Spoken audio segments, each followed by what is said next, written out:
You're listening to the Geekscape Network. Time to fire up the VCR. This one's my favorite.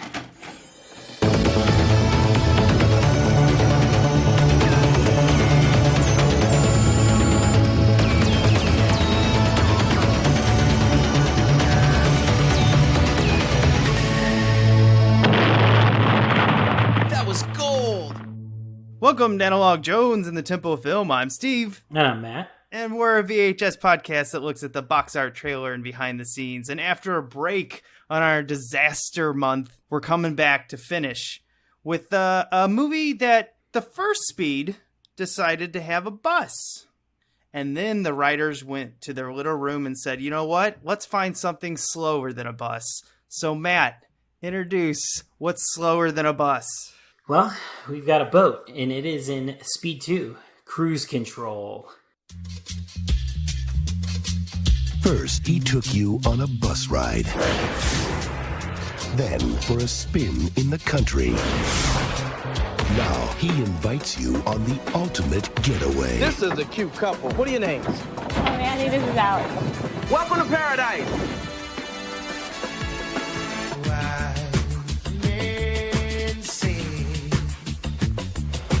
This almost seems too perfect, doesn't it? Want me to step on your feet? You already did. Oh.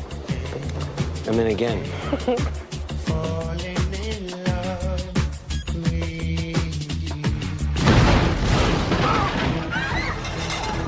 No. Come on, keep dancing, keep dancing. Engine and steering controls non-functional. You gotta stop the ship. I don't have any control. Oh, man! This summer. I gotta get them out. What do you mean, wait? Rush Hour. We're not gonna stop! Everybody down! Hits the water. Sandra Bullock. I'm never leaving the house again. Jason Patric.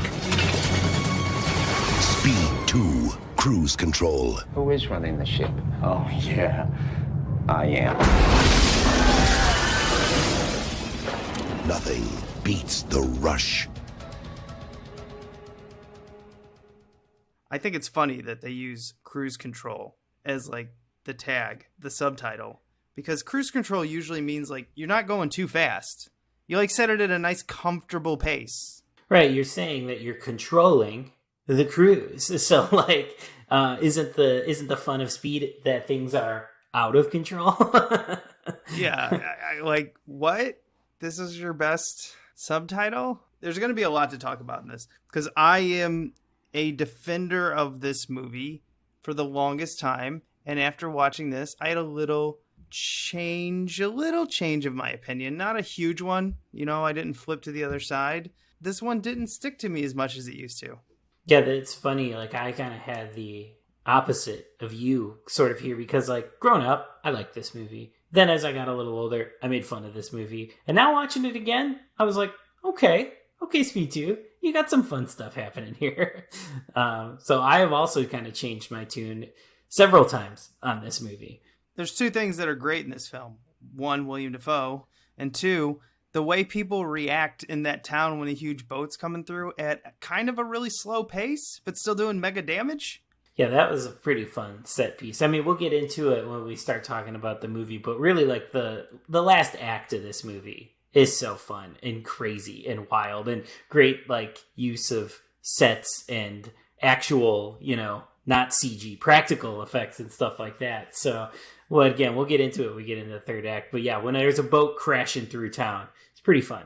Yeah, looking through when this movie came out, you know, 20th Century Fox had their Alien Resurrection, which we already talked about, same year. Going back to the well, one of Matt's favorite lines, and he's completely correct. This is what 20th Century Fox was doing. I don't know what's going to work on Alien 4, Speed 2. Sure. Yeah, it was just another one of those years. I mean, we talked about it in that Alien Resurrection episode. But 97 was just one of those years Fox was struggling. And they were just like, all right, we need to make some money. How are we going to make some money? And Speed was a big one. And I think excitement was high to get a sequel going for it. In 97, it may have come, honestly, maybe a year too late. think people were pretty excited when this was announced to happen until they heard Keanu wasn't going to be back. Oh man, the Keanu story. Yeah, I read the script, not good, but then he at the time said he wasn't mentally prepared to do an action movie after doing Chain Reaction. Yeah. But later on, he kind of admitted, like, no, I read the script and it was bad. He's like, really, guys? A boat? A cruise liner? How fast is that? And he said he just couldn't do it. But he chose the Devil's Advocate that year. Yep. That's a pretty good movie, too. So he didn't necessarily make the wrong choice. Well, you had some other people made some interesting choices because, I mean, William Dafoe is Geiger, the bad guy in this, but initially they wanted Gary Oldman, but he turned it down again because of the script and then went on to do Air Force One. That would have been an interesting world where Gary Oldman's in this, but Gary Oldman's too, I mean, he can be wacky, but I guess later on in his life, he's been more of the serious drama, I can do anything until he gets to Batman, which he was still very serious in Batman. William Dafoe, on the other hand, just like, oh, okay, I'll go off. What do you want? 11, 12, 30? I got it all. Well, I'm glad you mentioned I know you're talking about Gary Oldman, but I'm glad you mentioned Batman here because I totally got the vibe that Willem Dafoe is playing like a Batman villain here in this movie. Because he is, he's on another level. He could be like a Joel Schumacher Joker or something like that in this movie.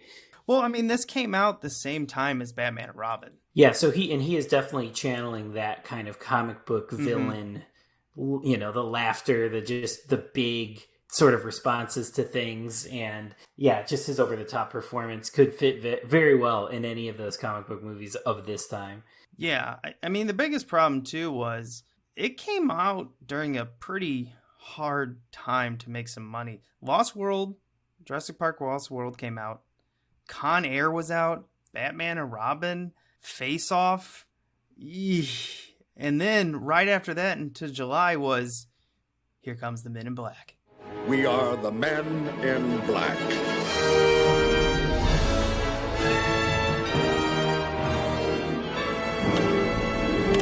You know what the difference is between you and me? I make this look good. Game changer. Where do you go from here? It's like Speed 2 doesn't seem so interesting anymore after you've gotten Men in Black. Yeah, Con Air. I mean, Face Off, too, is a classic already now. Lost World has its moments. Like, it has some iconic stuff in it. Like, there's a lot of really cool Spawn. A lot of cool stuff coming out in 97. Yeah, only you were saying Spawn. It's finding its audience. It's happening. Yeah. I called it for 20 years, and it's happening now. And I'll still deny it then. Even though I just watched Faust the other night, so I have no room to say room to. pretty similar stuff. That movie's ridiculous. I love it. I get why you like Spawn. I really do. It's the same reason that I like Speed 2. It's ridiculous. You find some fun stuff in it. Let's describe the front here. So we're taking a look at the box. I don't know which one you have, but mine is part of the premiere series. Mine is the 20th Century Fox Selections. Ooh, okay. Yeah, mine is part of the premiere series. Don't know what the differentiation between those two are, but it has the bar across the top where it says premiere series. And then we get the poster, which is Speed 2, Cruise Control, Sandra Bullock and Jason Patric's name above the title. We get their faces looking distressed as colors are flying by their face, sort of like the colors of fire and water, I would guess is what they're going for here. And they, like I said, it's just them two. We get a quote from Siskel and Ebert on the front that says 2 thumbs up. And then we get a boat at the bottom on fire, looking like it's going to kind of speeding off the box. We got some more reviews even on the back too. So, I mean, this one was kind of liked a little bit because we get Joel Siegel, another top critic at the time, hold your breath action. And then we get the LA Daily News, spectacular. It never stops moving. And man, it's fun. Take a look at our description. So if you wanted to know what Speed 2 Cruise Control is all about, here it is for you. Hold on to your life jacket as the rip-roaring sequel to Speed hits the high seas. Sandra Bullock reprises her star-making role as Annie Porter, a young woman expecting to enjoy a Caribbean vacation with her boyfriend, Jason Patric, on board the world's most luxurious cruise liner. But their trip to paradise turns deadly when a lunatic computer genius, Willem Dafoe, takes over the boat and sets it on a course for destruction. An explosive voyage helmed by Daredevil director Jan de Bont. Speed Twister. Speed 2 cruise control rides the wild waves at maximum velocity. 1997, approximately 125 minutes color. Now, your description is different than mine, but it's not far off. Pretty similar. This is the weird thing about mine. Above the description is red lettering, and it says, during shooting aboard the cruise ship Seaborn Legend, Hurricane Lily headed for Florida's Key West. As the ship raced towards safe waters, seasickness hit on a grand scale as cast and crew literally fell out of their beds due to the ship's extensive rocking and rolling.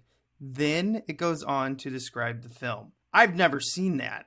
I wonder if part of the selections, they give you a little behind the scenes. Because, that's probably the gimmick behind why they're quote-unquote selections. I would assume.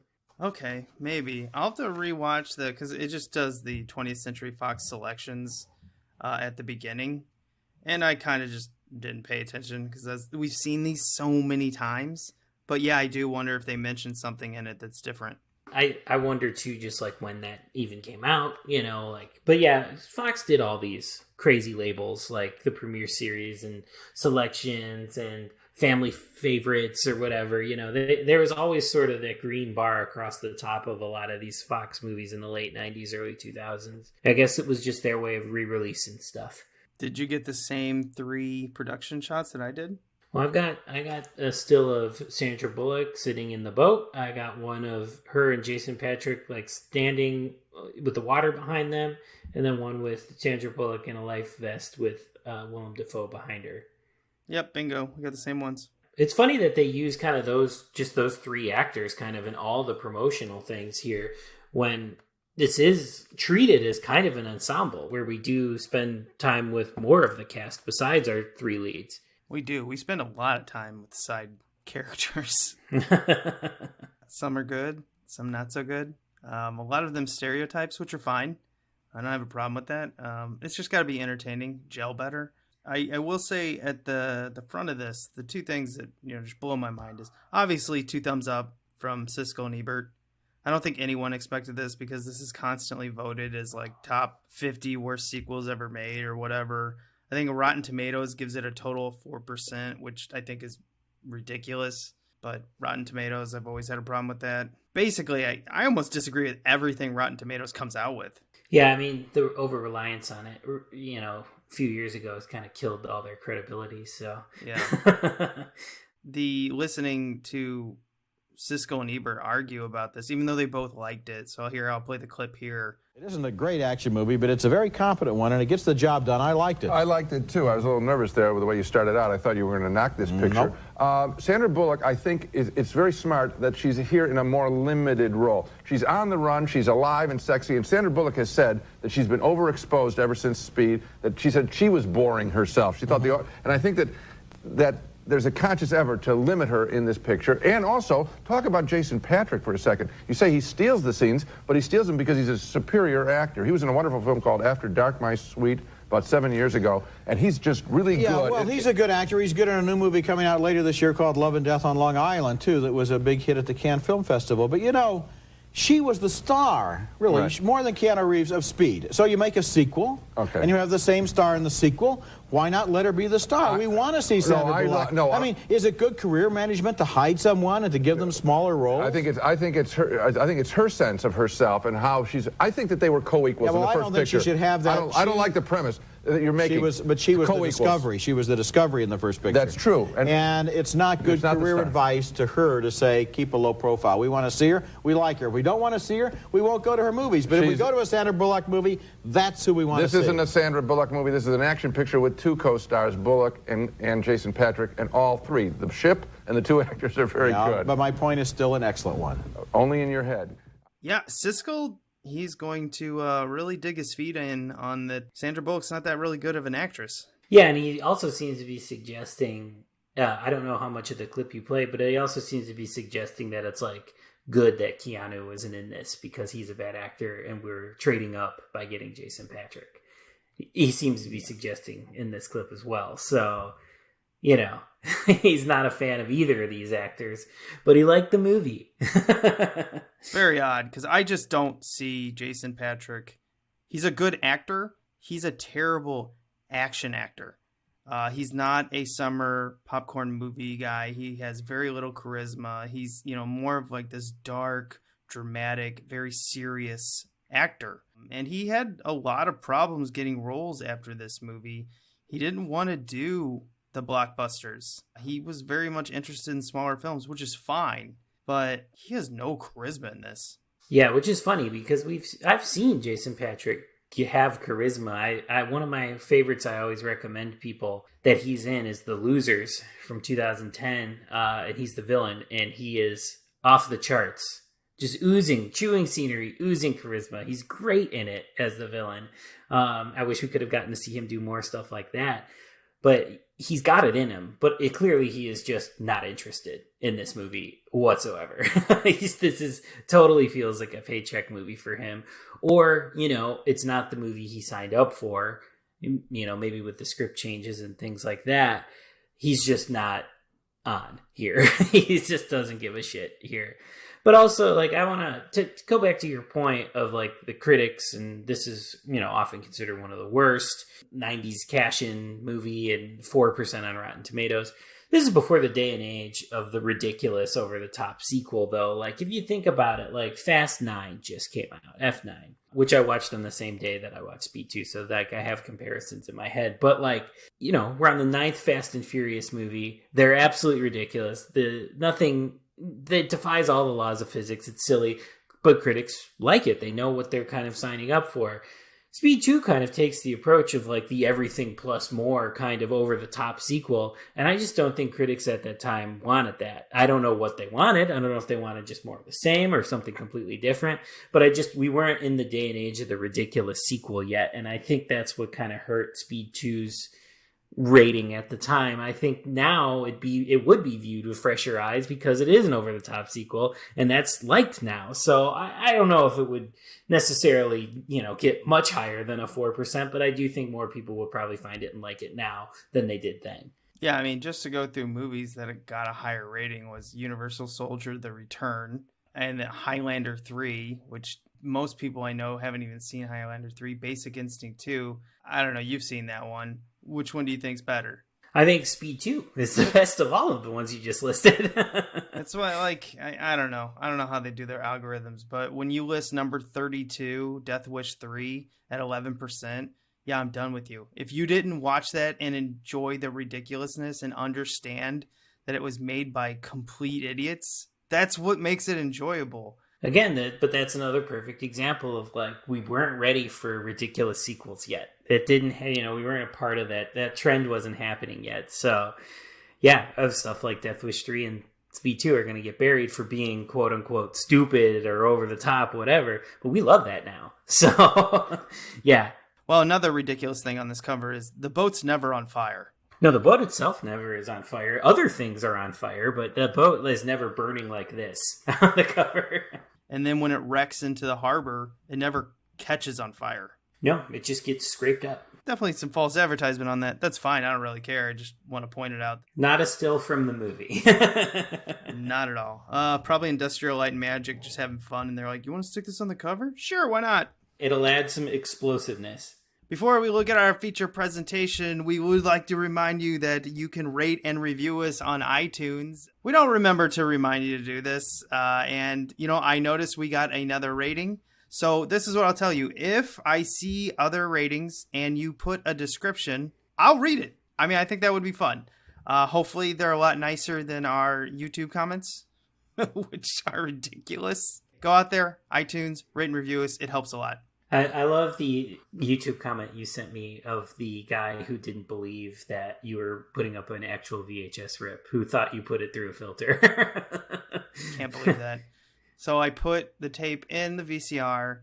It would be I take the DVD, I capture it, I cut it, and right before on YouTube, I then put a filter on it to make it look like older media. Why? I don't get it. Is it just one of these things where they're like, hipsters, you guys all think you're just so awesome with your VHS filters? What? No. Yeah, who's doing this? Who is this guy to be like the filter police too? Who cares? I mean, we didn't. The truth is it's a VHS. But even if we did, which, again, we didn't, but even if we did, who cares? Why is it a big deal? Calm down, dude. What are you all mad about? Yeah, and how did I degrade the audio, too? I'd have to put 2 filters on there. The audio filter and, the actual video filter. Like, what? Right. You went through all that work just to post a clip of Alien on YouTube. You went through all that.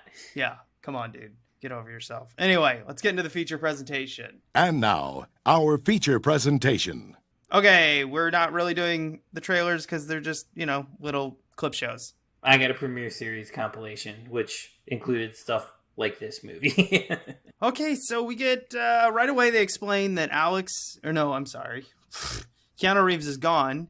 She has to tell us, I think this line is used a lot in this film, where it's just like, relationships based on extreme events don't last. Something like that, right? Mm-hmm. They make a point of it right away that her last boyfriend, it didn't work out because of that, but now she's got a new one. This whole driving lesson makes me laugh, but it makes no sense because her character in the first one she just lost her license for speeding. They make her look like a clown driving a car. Like, what is going on? Yeah, it's over the top. We are entering silly, over the top, I guess, storytelling with this character who I don't even really feel like necessarily is Annie from the first movie. It just seems like it's Sandra Bullock playing Sandra Bullock at the time. So de Bont wrote this script and got some help, and then I guess they cleaned it up a little bit. But the whole point of this is this is de Bont's first film, that he wrote. He did Speed and he did Twister. Gigantic. He explodes onto the scene after being a cinematographer for, Madonna music videos. And, he's been in so much. It was ridiculous. Die Hard. I don't know if he was a cinematographer in Die Hard, but he definitely had played a big, huge role in the look of that film. So this is the first one that he gets to basically be everything. Well, not everything. He didn't produce, but you know what I mean. He's got a lot of say in this one, directing it, writing it, even working with the same cinematographer, which is interesting because this one didn't feel the same. There were still handheld shots, but I rewatched Speed. That holds up. Wow. I think that was also a problem. Don't watch Speed and then Speed 2. That's not a good idea. Yeah, I had seen Speed maybe last year, so I had some distance for for getting into this. But it was fresh enough in my head. But yeah, some distance where I was just not gonna deeply compare them because how could you? One of the things too about the way this is shot, and I think translates so hilariously on VHS. This is one of those super deep focus, long, wide shots of everything. The pan and scan on this VHS is absolutely hysterical. It is they could not keep any of the shots. They just did not translate the full screen at all. They are constantly just trying to kind of capture an image with the pan and scan. Very funny. Because this movie was probably shot so wide for theaters, the VHS looks crazy. But we're talking about sort of the beginning here with the driving, and we meet Alex, we meet Jason Patric's character and everything like that. I think personally that the first act of this movie is really fun and moves very well. The first act, we'll get into the rest, but I think the first act of this movie breezes by. See, I don't. I think the beginning does with the driving test and the Ducati, where we find out that he's actually, an LA cop. I think she thought he was on beach patrol. He's a beach patrol officer, but he lies to her, and then he's just oh, by the way, I got cruise tickets. The thing with him is show some personality. I understand that you made an agreement with 20th Century Fox that you would only star in this film if you made these changes to the script. They straight up lied to him. They said, we'll absolutely make these changes. He showed up to start to shoot, and he looked at the script. They didn't make one change. And they got him to sign the contract before officially making the changes. Lesson learned, fire your agent, get a new one. That's not cool, but you got to show up. There's so many actors like you and I will talk about all the time that bring it 100% every time, even if they're in a movie they can't stand. You got to bring it. You're getting paid to bring it, but even more, you just got to have some pride. I think this is just one of these things that irritates me about actors sometimes. You're getting paid $5 million. Show up. Yeah, and he does seem pretty disinterested in this movie. I think that's the best kind of description for his performance in this. But nevertheless, I still like Jason Patric, and I see flashes of moments in this movie where I don't know if it's just a scene that excites him or if they are genuinely just having fun. I see flashes of it in him, especially this beginning when we get first introduced to him. He is so indifferent towards everything. It's like, oh, I need a little pizzazz here, dude. Yeah, and then when they get onto the cruise, you know, first of all, they bump into Geiger right away, William Dafoe's character, which I always find funny in these films where they're like, we've got to set up the character of Geiger and what he's doing and why he's doing it. But the thing is like what made Speed so good is we didn't know why he was doing it all. We didn't find out till the end. We're just like, holy shit, there's a bomb in an elevator. Get these people out. Oh, we think we killed him. Holy shit, there's a bomb on a bus. He gets on a bus and you are thrown into this. This is what makes Speed so good. You are thrown in. You just feel your heart starting to palpitate. You know, you're just like, holy shit, what's going to happen? This one, I'm like, oh, okay. Yeah. All right. So he got sick. They fired him. He's putting some bombs. Oh, he's a hacker. Okay. Now there's some weird stuff, you know, with the leeches. Before we get into that, here's the whole scene I'm talking about Jason Patric where he just hands her the ticket. Let's go away together. Okay, where? Caribbean. Oh, the Caribbean. Do you have concussion? We work 6 days a week, Alex.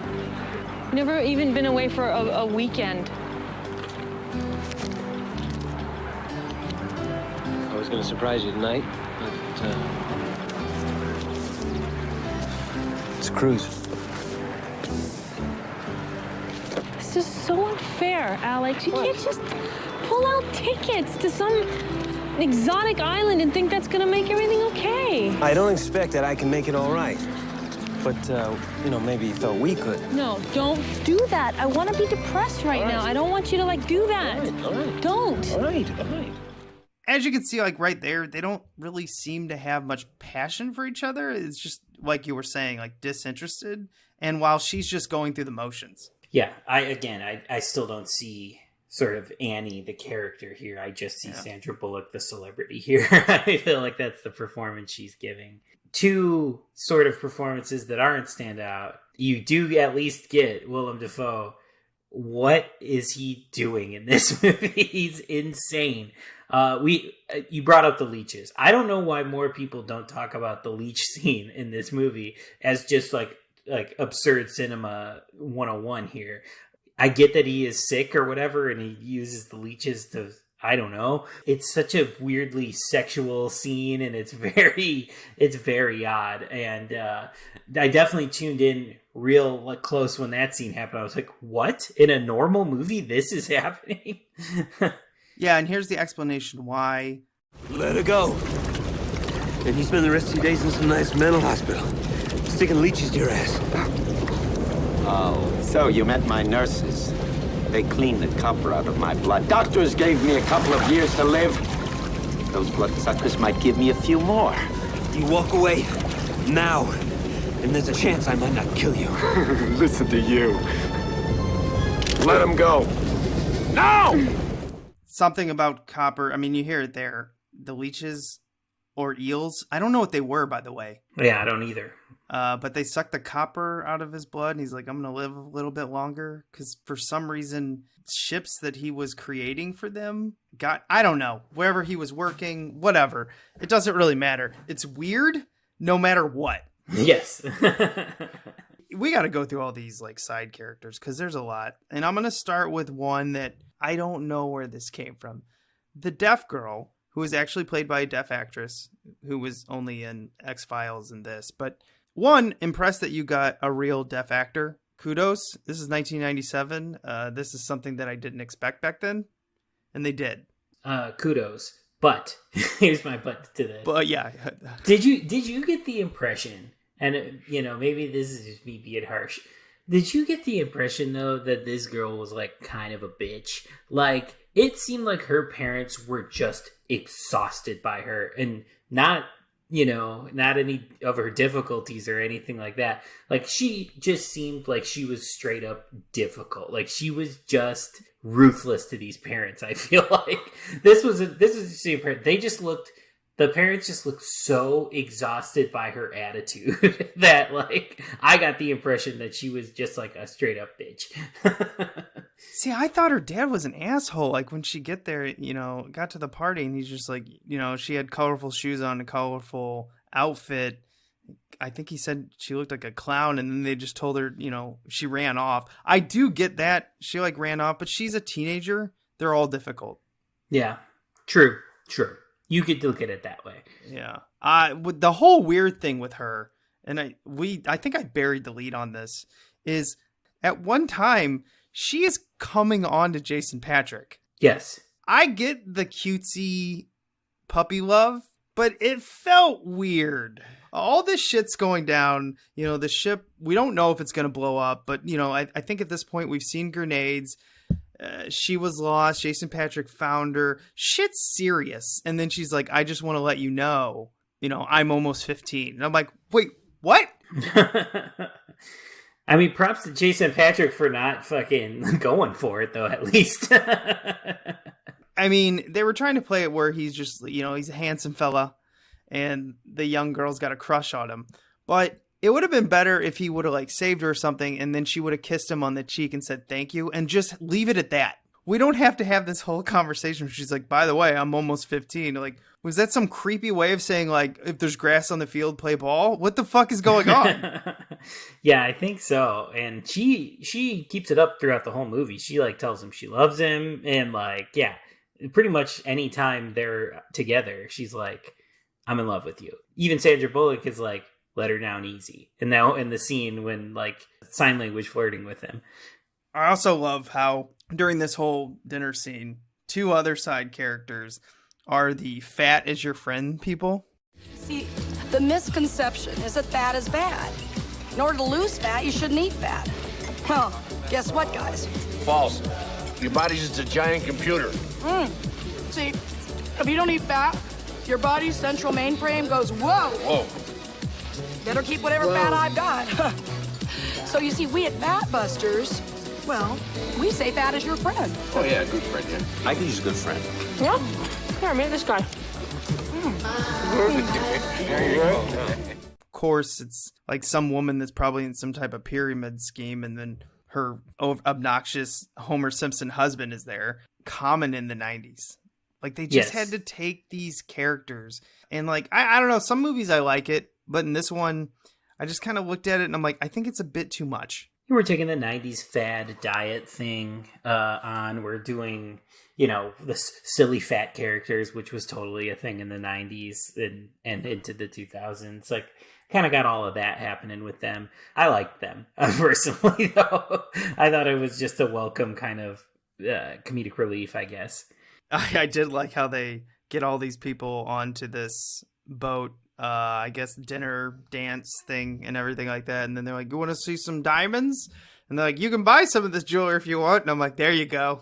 There's your spin. This also seems like something very of the 90s, like the luxury cruises where you can, come and spend too much money and stuff like that. So we have an annoying bellhop, which I kind of love him at the end. And then we find out William Dafoe's got smoke bombs in his golf clubs. But one of the scenes with Jason Patric, again, where he's odd, disinterested, I think is a perfect word. I think you've nailed it, where he's just like, is it okay if your boyfriend over there? Because she talks to Geiger for 5 seconds and he's acting jealous. Now, what I didn't get, was there a point in this script where he was following Geiger as a suspect and then that's why he got the random cruise tickets? Because he seems on to Geiger the minute they see him. Yeah, I mean, that's one way you can go with it. I think what the script was doing, and I don't know if it was fully successful, was just like, he's always on, so he went on this cruise and immediately spotted the bad guy.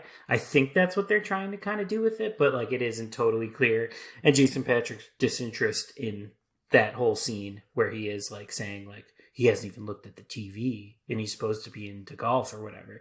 Like, I think they were trying to sell it as that, but I just don't know if it comes across perfectly. So yeah, I wonder, you know, the one other way to explore it then is, yeah, did he just go on the cruise to follow him? So I don't know, but I think they were just trying to sell that he's always on.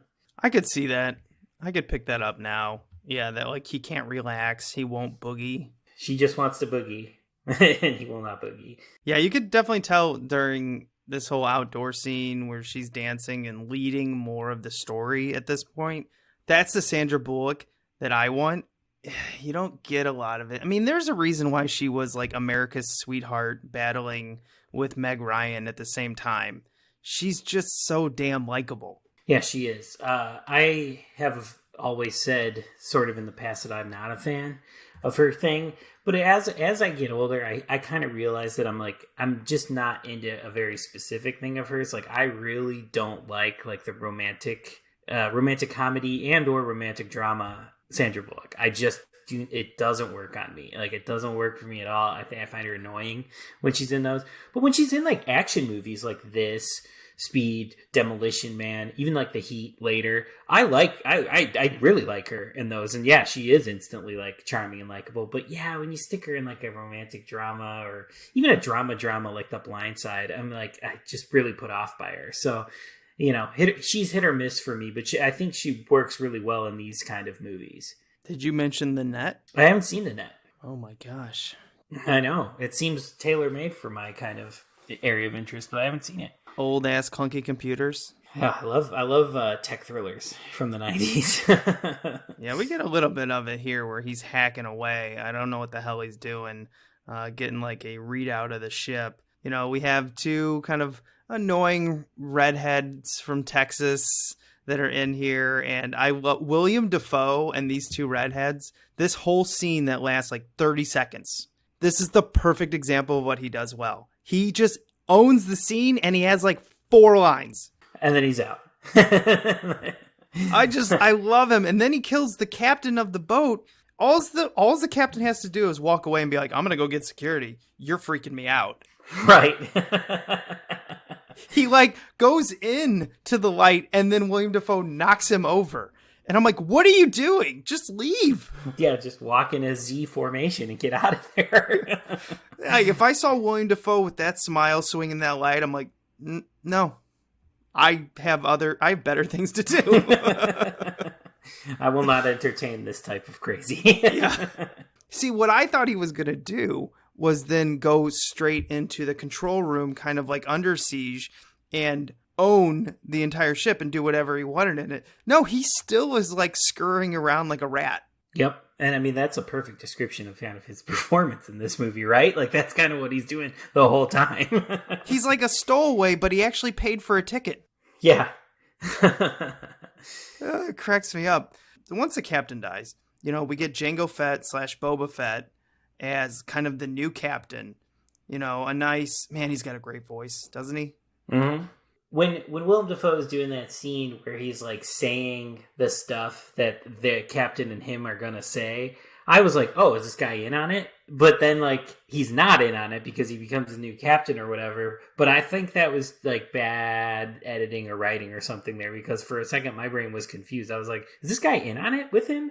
I know what you're talking about, right? The beginning where he was like refusing to take over as captain. Yeah, and like he's in Willem Dafoe sort of saying the things he's gonna say, and then it cuts to him, and I'm like, oh, is there like an earpiece thing or something happening between them? And it's like, no, he's just Willem Dafoe knows how this is gonna play out or whatever. But that's not very clear in this, and we don't know this guy long enough to know, is he in on it, is he not? But yeah, turns out to not be in on it, and he becomes sort of our captain then for the rest of the movie. It's funny. I thought the same thing. I thought they were like going off a script. He like had a script. Yes, he's like, you got to memorize this.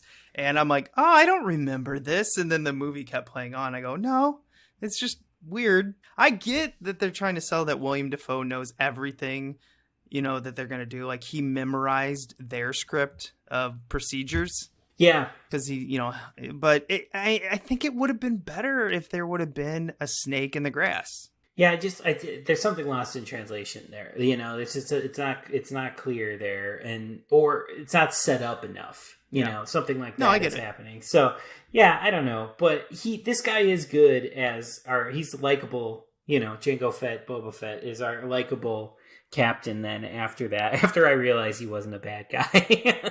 Yeah, what's your opinion on the Scotsman? The guy who at the end of the movie decides to tell us, even though we can see that the knots are going down in speed, he decides 9 knots, 8 knots, 7 knots. And I'm like, wow, this is the countdown we get. Okay, all right. Not very good, but what'd you think of it? I think that this guy looks just like kind of a quintessential 90s actor. And I don't know if I've seen him in other stuff. I probably have, but I don't know. I didn't look him up or anything like that. But I did find him likable for some reason, even though, yeah, he really has nothing to do. And I mean, a countdown, as the boat is crashing into a town or whatever, is funny and silly and stuff like that. But I don't know, I thought he was kind of charming and likable.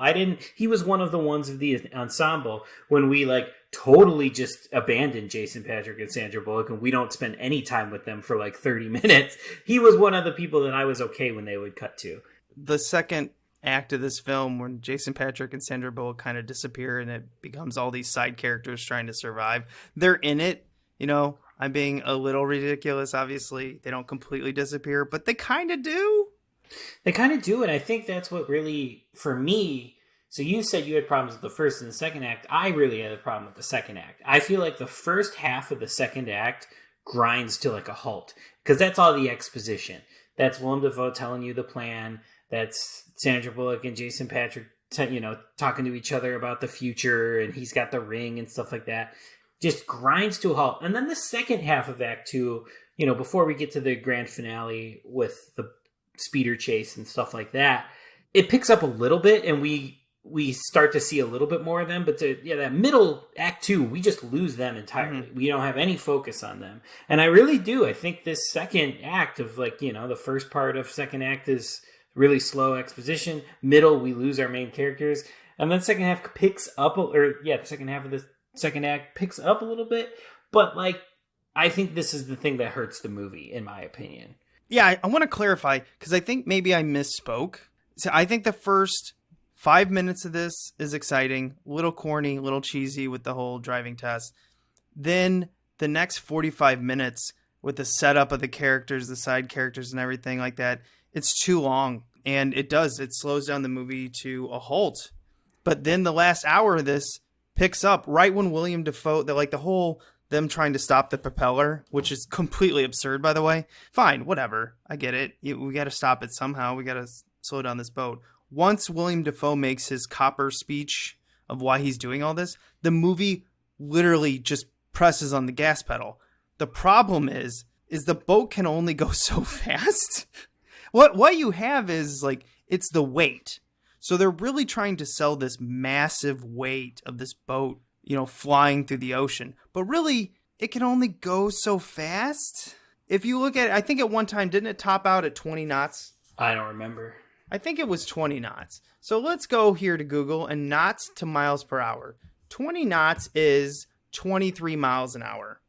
So this movie literally cuts the speed in half because in Speed, it couldn't go under 55. And what made Speed interesting is when you have to go 55 miles an hour in a bus, you've got all this traffic in the way. It's tense. You've got turns. And we can't get the bomb. We're looking for the bomb. We don't know where it is. You're in an ocean. You got all the room in the world. Now, they try to curve that by eliminating the ability to control the ship and turn it. But even still, they still turned it. And my thought process was go back down there, keep turning, go away from the coast. What are you doing? Sail off into the middle of the ocean. This doesn't seem that hard to avoid. I mean, all of it's very hard to avoid. They got to go underneath. They're diving. They're trying to stay 1 minute at a time turning a wheel. But go back down there and start turning the wheel again. You had plenty of time. Yeah, it seems as if the titular speed in this movie is not the boat going fast, or it almost is just that they can't stop it, that almost seems more like the, I guess, cruise control of it is that this boat just won't stop moving. So yes, like you said, the fix for that is just turn it somewhere where it isn't going to hurt anybody. Yeah, you know what I mean? If they would have locked it into a certain vicinity, let's say that they couldn't turn it. They've got a tanker over to the left side. They've got the island directly in front of us, and then they've got a hurricane to the right of them, and they have which one's the best one to go into? Immediate death, exploding into the tanker, killing a bunch of people into the island, or taking your chances like the perfect storm in a hurricane. But they give us a whole third option where you could just turn the ship and go off into the ocean until you run out of power. Yeah, and then nobody gets hurt. And then that's it. Because, you've eliminated also most of the people on the ship, too, because they've gotten off on lifeboats. So it's only this remainder who couldn't get off on the last lifeboat because Jason Patric and Sandra Bullock couldn't shut up when they were trying to get on it. It's only those people kind of left. So, yeah, they're rescuable. It's not like we have a full cruise liner here. We've gotten a lot of the people out, too. So this is an easy rescue, I feel like. I don't know. Yeah, and we forgot to mention Dante. Which one is Dante? He's the one taking all the pictures, and then he has to save him on the boat, and then Dante helps him turn the boat. This is just the only reason this guy's in this film is they didn't even have this character in the script. He saw him on tour, went to a club, and he was a comedian, and he goes, you are very likable. You want to be in my $150 million movie? And they made a character for him. Great. Good for him. I forgot he's in it, but good for him. You're playing a character that does a lot, even though Matt forgot about him. I did. I forgot. Which is perfect. It's like we set up a joke, but trust me, we didn't. Good for him, though. Good, yes. Make that money. Get in that $150 million blockbuster. But I did forget you're a character in this movie. Yeah, so when they turn the boat, They crash into the entire island very slowly, but they're wrecking shit. And we also get... The 90s loved dogs in disaster films. Yes. And we get another one. I mean, we've seen Independence Day where the dog leaps into the, hallway of the subway. I don't know what it was. Anyway, and we got Dante's Peak where the dog's leaping into the back of the truck. Well, this one, the dog leaps into a convertible. The second anchor falls on it, and then he pops back out because we, have that joke. Not my car. Right. My car.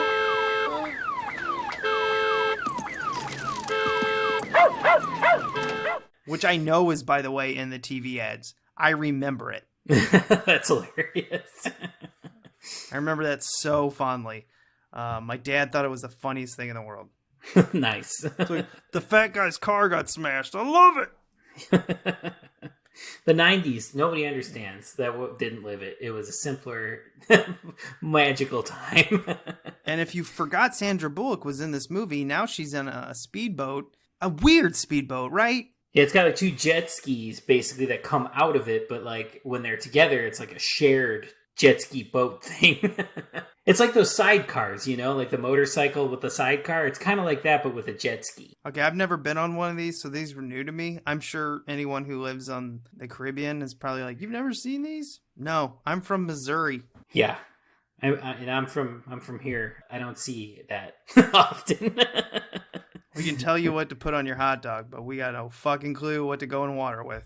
Exactly. I know Navy Pier, and it begins and ends there. I went floating on the Merrimack as a kid. You had beer and tubes. Done. Yeah, there you go. That was it. That's all you need. Luxury cruise liners were not my youth. Sorry. Canoes and tubing. And then one day I saw a kayak, and I go, "What the fuck is that?" That was the adventures part of the Merrimack. That's a new boat. Anyway, back into this. Yeah, Sandra Bullock is still in this film. She's making $12 million, even though she's the first billed character, but kind of the third in runtime. Yeah, I think she's only in about an hour of this movie. I didn't do the math or check it perfectly or anything, but just off my eyes, I think she's only in about half this movie. It's so weird to me. Because she should have been the lead of this film. Yeah, truly. You're talking about her chemistry, or not her chemistry, but her ability or whatever. It should have been the star here, but really she's just kind of there to give exposition and be saved by Jason Patric, which is a shame. I will say though, we're talking shit here, but this third act is awesome. the speeder chase or jet ski chase or whatever it is, and the boat crashing into the town, and him having to turn the boat around, and them scraping it against that big boat where it rips into the side of it. All this stuff is awesome. I loved all this. Oh, no doubt. If you like practical effects, if you like stuntman, if you like smashing shit, this is fantastic. And then when they get onto this speedboat that's, like jet skis coming out of it, and then he gets on a plane, and then basically it turns into a Bond movie. Yeah. And he's just laughing hysterically in the air. Yes. And we get one of our characters that's returning from the first film. Now, in the first film, he had a Jaguar, and he was driving. Well, first, Keanu comes up, takes it, says he's a cop. Then he gets onto the bus. This guy returns. I do not know this actor's name. I've seen him in other things. Yeah, I don't know this guy's name either, but he is a character actor who shows up all the time in stuff, especially in the 90s. He was in a ton of stuff. Glenn Palmer. He's still acting. He's actually got a lot of credits. Sorry, I don't know you better. Congratulations on this resume. Holy shit. So working character actor. Yeah, and he's back in this. I forgot that there was anybody in this from the first one besides Sandy. Yeah, there's also the detective or the squad leader, also in Terminator 2, and he's been, yes, yep. He always plays authority, even though he is actually very funny. What is his name? I just Miles Dyson, but I don't know what his real name is. But he's always going to be Miles Dyson to me. Joe Morton. Joe Morton has been acting, I don't know, longer than I've been alive, which is impressive because I'm 800 years old. Anyway, yeah, he returns it at the beginning, but he just did it because they asked him. He goes, yeah, I loved being in Speed. He didn't like the script either, and he's talked about it. He's just like, this script was bad. He pretty much told him he didn't want to record on a boat. Because I think they had to take away his character because this is what, I should have led that in with this at the beginning. This is what makes me think that Jason Patric was going onto the ship to investigate Geiger because his boss was supposed to be in the movie on the ship. There's no way that, we both got a cruise tickets at the same time? That's then he would amazing. have had to have been on there. Yeah, exactly. Tracking the guy. He said he just wasn't good. He wasn't going to do a boat movie. Well, at least they got him in the beginning. At least they got to give him a little part to do. He's like me. He's a land animal. He don't want anything to do with that.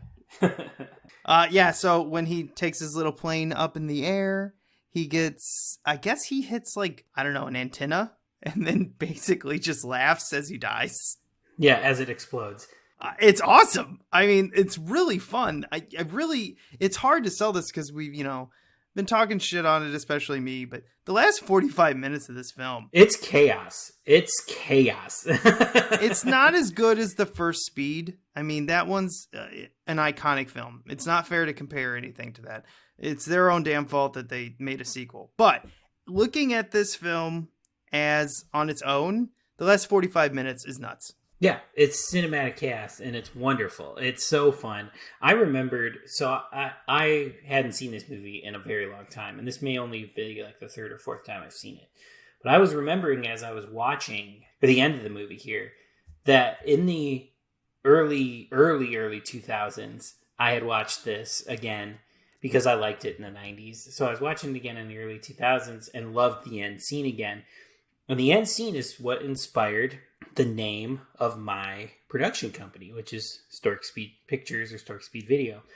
And I forgot entirely that it was this movie that inspired the name that I still use for all my productions and stuff like that. And it was because the logo for my production company was like, it's a speeder boat and a big boat, crushing a little boat or whatever.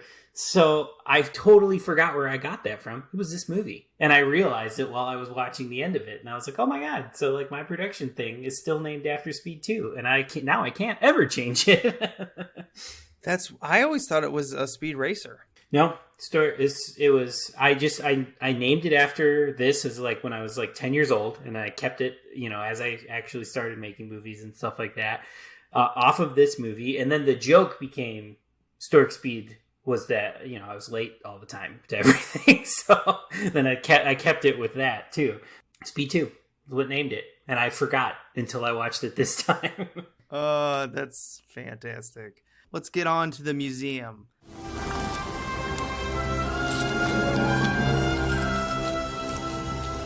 This is the second time I've had to reclaim my property from you. That belongs in a museum. So do you. This is the part of the show where we go out in the film jungle like Indy and bring something back to our museum. The last film of our 90s disaster wing. I really don't know what to put because I feel like if I put in William Dafoe, it's going to be like, well, no shit.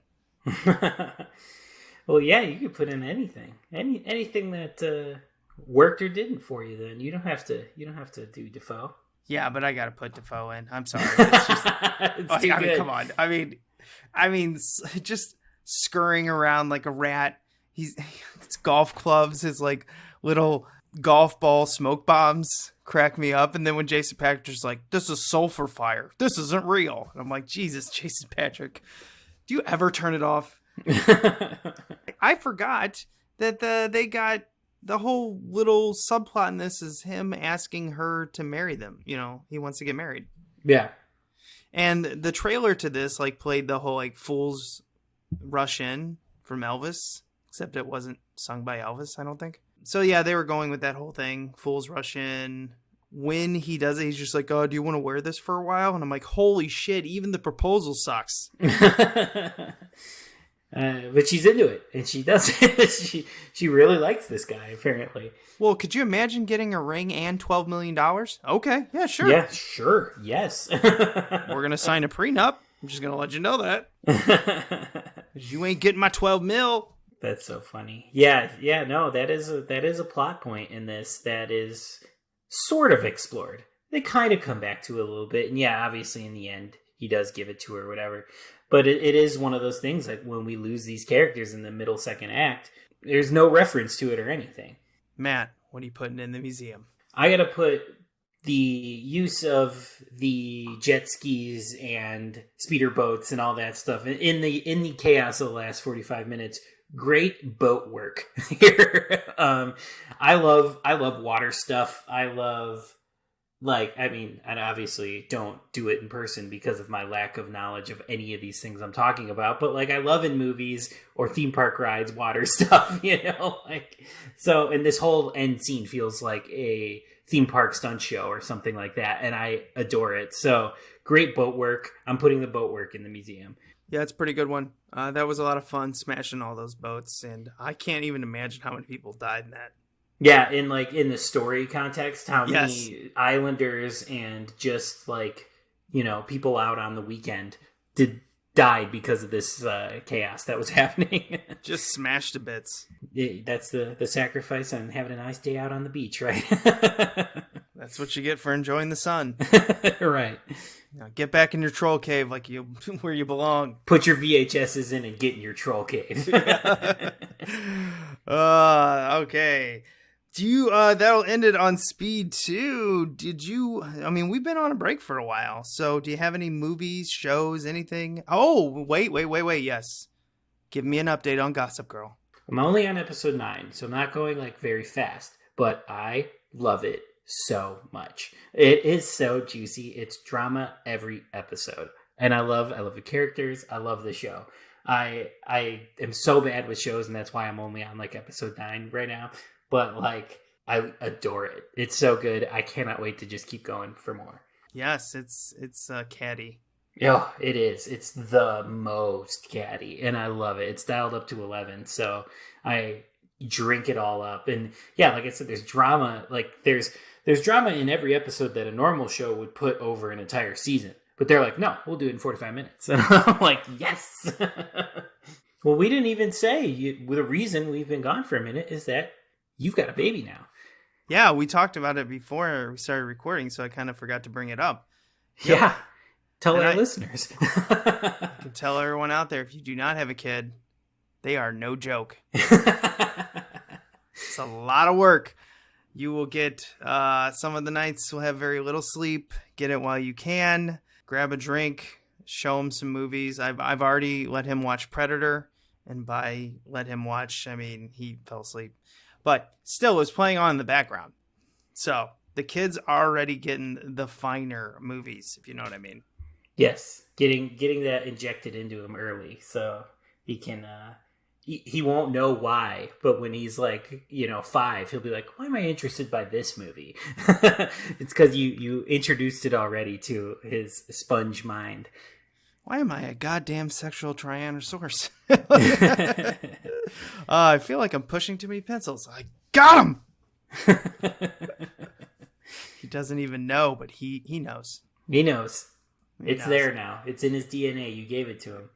All right, so I caught a couple action films that I've been meaning to see. Number 1, The Honest Thief by Liam Neeson, and it is at the point where he's done. Like, don't put him in an action film because he shuffled in this where he was like running as an old man. Oh no. And I was bringing up, he reminds me of our friend in Death Wish. Bruce. Oh, no, not even Bruce. No, he's not that bad. Yeah, he reminds me of Charles Bronson in like Death Wish 4 and 5, where it's just like he's just doing it for a paycheck. Like, I mean, he can barely run. Yeah, he's just getting old. He's just getting up there in age. I saw Honest Thief also, and I liked it. I follow Liam Neeson's action stuff because I have liked quite a few of them. And so I saw Honest Thief, and I thought it was okay. But you're right. I mean, he is getting up there. I just watched the one that popped up on Netflix this weekend, Ice Road, which was so stupid. It was like the dumbest movie. But like I watched it because of Liam. But he is getting up there, and I do think it's time to slow down on the action movies. Yeah, or maybe just retire. I mean, he could still do his, Jedi, Qui-Gon Jinn kind of sitting in a room musing philosophies. That's fine. But yeah, having him run and jump over things is probably not going to work very much longer. He's 69 years old. Yeah, you should have a movie where you're just, talking to someone. You're setting up exposition. I mean, what's the point of doing these action films other than the money? But at a certain point, people are just going to stop. They're like, yeah, I'm not hiring him. Audiences will lose interest in watching him eventually too. Yeah. So another one I watched that I had never seen. This is Stallone. I watched 2 Stallone movies. Cliffhanger. Never actually watched that from beginning to end. Wacky. That's a Rennie Harlan joint. It's fun.